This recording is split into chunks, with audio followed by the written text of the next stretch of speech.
I just love, the character. There's so much history in the character. So much has happened to him before I've arrived in his shoes. So there's so much to play with. He's very complex. I love the relationship he has with Professor X. What's the difference between playing Frank Sidebottom and Magneto? What's the difference? Yes. One can fly and the other can't.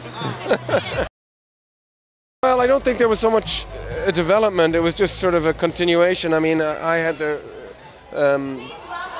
great fortune to do an arc story in First Class, so Eric becomes Magneto, and this one's James. It's Charles becoming Professor X. So when we meet Magneto in this film, he is Magneto, and he's much more singular in his beliefs and his methods. He's much more Machiavellian. Michael, can you just tell us a bit about what it was like coming back and working again with Jennifer and James, and of course working with a new director, a very exciting director with Brian? Yeah, it was great getting back together with First Class, and also, having the opportunity to work with you. And then, new characters, my son, Quicksilver, who I'm very proud of. And yeah, the opportunity, I think, to bring these two casts together I think it was appropriate that Brian came back, who was the one who some people might say, reignited the whole superhero franchise, with the first film 14 years ago. Days of Future Past was one of my favorite runs. That and Dark Phoenix were my two favorites growing up, being a huge X-Men fan. So the pressure I felt more than the movie franchise or the movie stars or any of that was to me and to the fans of the book to be as true as possible to the essence of the original stories, because I love the comic Days of Future Past. Like, Chris Claremont was involved in our process. Chris is actually in the movie. So I wanted to honor the comic. The story of the movie is we start in a sort of apocalyptic future where mutants are being hunted down and essentially exterminated. And as a last-ditch effort, they send someone back in time to warn their younger selves of this impending doom to try to stop it before it's too late. Of course, I mean, the film fuses the cast of First Class with the original trilogy cast. How excited were you to see all of those wonderful people on screen at the same time in the same film? Well, I mean, the most insane thing I've ever experienced professionally and or as a fan is seeing all of these actors in the same film, many of them occupying the same scenes. I worked with the original cast on X3, I worked with the young cast on First Class. I never in my wildest dreams thought that I'd see them in the same movie or that we'd actually be able to bring Days of Future Past to life, so it was a real thrill. Of course, we know we're getting Apocalypse after this. I'm curious how this film sets that up, and is that going to be a storyline focused on the First Class cast or the older generation? Well, at the end of this movie, if you stick around for the tag, there's a little bit of a hint of what is to come in future X-Men movies. It'll primarily be focused on the X-Men First Class cast in the next chapter in their lives.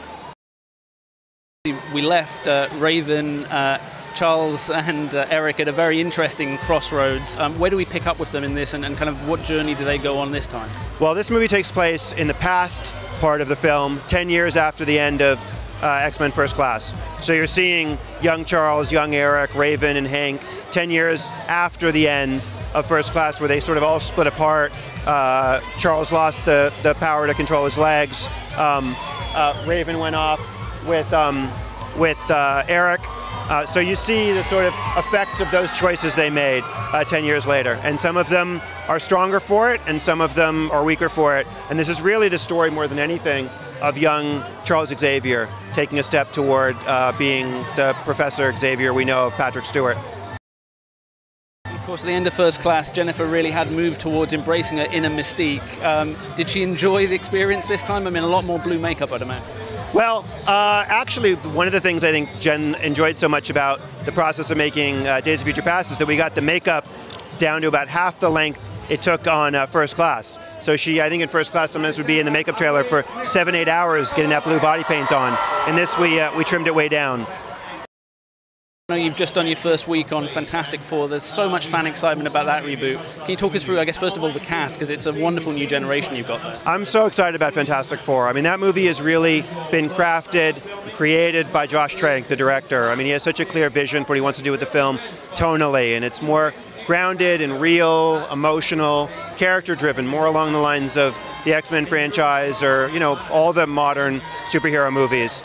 And accordingly, he cast an amazing cast of dramatic actors who are the next generation, like some of these guys of the actors who will be up for Oscars and Golden Globes to come. I mean, Michael B. Jordan, for me, should have been nominated for an Oscar last year for Fruitvale. Miles Teller's movie won Sundance this year. Jamie Bell's been one of the leading actors of his generation for 10, 15 years now. Kate Mara is so fantastic on House of Cards. It's really like we tried to get a group of top-notch actors who could play characters, not a genre movie so much as a drama. What do you want to do with this version of Fantastic Four? Because I think obviously the last two films in the series, they had a lot of humor, but I think fans maybe thought, particularly the last one, maybe a little bit too much humor. It kind of... Yeah, I got approached about working on this Fantastic Four movie, and the studio said, talk to Josh Trank on the phone. And I talked to Josh, and he was so clear about what he wanted to do in redefining the tone of the franchise, to make it not goofy. Where there's humor, it comes from character and real emotion and situation, not from, having to create a joke. And the movie overall is just more emotional, more dramatic, where the science fiction sort of could go toward fiction. Josh reels it back towards science. It's a different kind of Fantastic Four.